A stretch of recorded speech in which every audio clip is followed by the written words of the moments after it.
So ito na kaibigan, after ng isang buwan, tignan natin. So, buhay na ang ating ginawa na grafted avocado. Palapitin mo yung camera at i-zoom. Ayan, tingnan nyo. So maganda kanyang tubo dahil may mga singil na sanga. At lalago talaga ito ng gusto. So ganito kataas ang katamtaman sa pag-graf ng avocado. 2 dangkal lang. So ang sayo natin ay siguro mga 4 inches upang mas maganda ang kanyang pagtubo.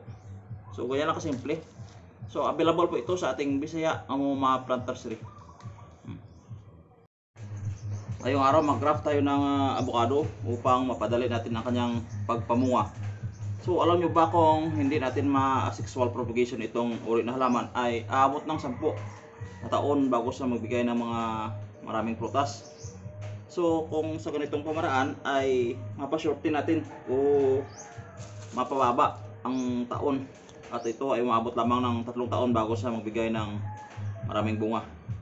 So ang pag-graf ay ganito, ikat lang natin ito dito at saka ito ating sayon na namumunga na, doon tayo kumuha sa bundok.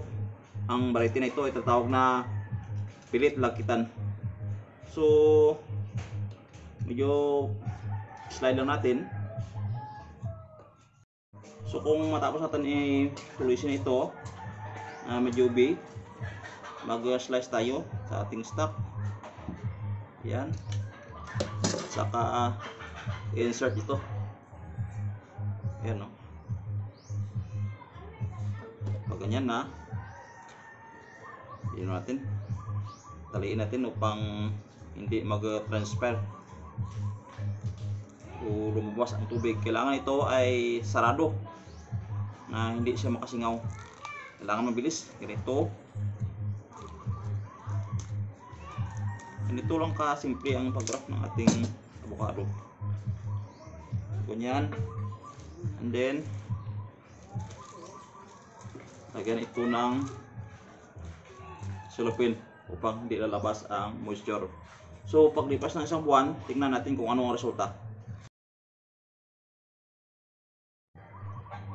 So ito na kaibigan, after ng isang buwan, tingnan natin. So, buhay na ang ating ginawa na grafted avocado. Palapitin mo yung camera at i-zoom. Ayan, tingnan nyo.